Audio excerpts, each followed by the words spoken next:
Hey guys, today we're doing something a little bit different. We're having a conversation in the Tesla, and we're having it while the Tesla drives. So the Tesla is on full FSD.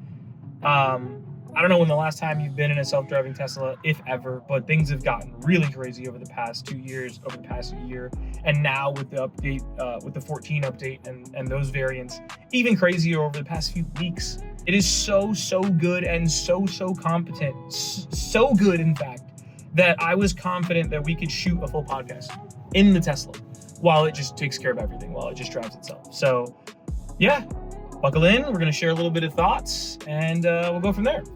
So the first thing we'll talk about is, I guess, like Tesla ownership.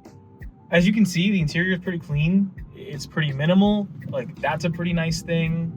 Camera's rocking a bit. We'll see how that comes. Car's kind of whipping it. But yeah, anyways, the interior is pretty clean. It's super minimal. I'm sure you've seen that plenty of times. But in terms of like a driving experience and a driving feel, it's pretty incredible. Like, I really enjoy the Tesla. I really like it. It is kind of like you just feel like you belong in the future when you're in one. Like, I think the full self-driving kind of matches the actual design, at least of the interior of the vehicle.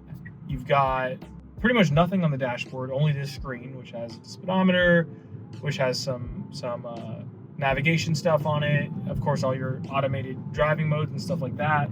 But it's pretty minimal interior. I think that's one of the things you're gonna notice when you get in this car versus another car. Comparing the Tesla to other cars, I think can best be likened to phones, right? It's kind of like having an iPhone. It's just the natural next progression of things. Will other car companies catch up to this? I don't know, but I do know that as far as I'm concerned, having one of these in the driveway is just kind of a must. Like, even if you aspire to have like more luxury vehicles or sports cars or whatever it is that you want to have, I just don't really know why you wouldn't have one of these in the driveway. And if you can't afford both, you should definitely just have this. And again, I think the self-driving is pretty much all of that reason. The Tesla's cool. It has a lot of really cool features. Like, it's like a computer more than just a car, and it's a bunch of little things, like the way that you charge the vehicle. You just kind of walk up to it, you put the charger near it, it opens. You walk to the back of the trunk, you stand there, it opens.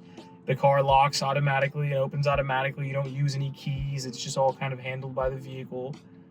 It's got dog mode. You leave your dog inside and it takes little pictures and sends them to your phone so you can see your dog, and it keeps the climate controlled at a certain temperature. And yeah, I mean, it has a lot of really cool features. We could probably go all day about the cool features that the car has, but I think the self-driving and how good it is pretty much the main selling point of this vehicle. It's why I got one, because the car literally drives itself. It completely drives itself. And I think it's the kind of thing where, like, you hear that and you think to yourself, like, oh yeah, I get it. Like, it stays in the lanes. And it's like, no, this thing is like changing. Yeah, it's shooting gaps in traffic. It's making unprotected left-hand turns. It's being aggressive with other drivers. Like, it actually drives itself at a level now. We've had a lot of updates over the past few years, but now it actually drives itself at a level that you would compare to, like, I would say above the average driver. And that's pretty insane. Like, when you're talking about a luxury vehicle, right? It's like, what is luxurious? Nice leather, no doubt. Maybe great AC, I don't know. I mean, at this point, all cars have great AC. Cool tech, that's luxury. Nice ride, it's really comfortable, that's luxury. But I think that really what is most luxurious is a car that you don't have to drive.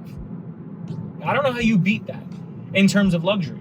Now, this is an interesting debate that I have a lot of times with people. It's like, well, if you love cars, then why would you want a car that drives itself, right? There's truth to that. Like, sometimes you want to drive.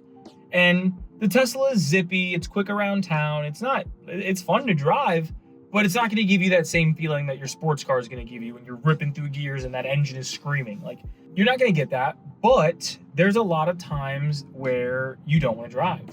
There's just a lot of times where you don't want to drive. And anyone that's ever had a sports car knows that sometimes you're sitting in traffic, bumper to bumper, and you're like, dude, this is a nightmare. You're commuting to work, or you're doing something where your brain is just on something else. You're worried about this meeting. You're worried about this conversation you're going to have with your girlfriend. Whatever it is, like, You're not in the mood to have to focus on driving, and the car just takes care of it completely. Like, it's like we're living in the future, and that's what's crazy to me. It's like we literally have full self-driving cars, like the stuff you would see in sci-fi movies, and people are just acting like it's normal. People walk into a Toyota dealership and buy a Camry instead of the Tesla. It just doesn't make any sense to me. Like, the car drives itself. Like, how is that not the most groundbreaking technology we've seen in automobiles maybe ever? And so, yeah, again, I just don't think you can have the Tesla conversation without having the self-driving conversation. It drives itself. It's incredible. That's why you should buy a Tesla over any other vehicle, even remotely close to this in terms of price. And yeah,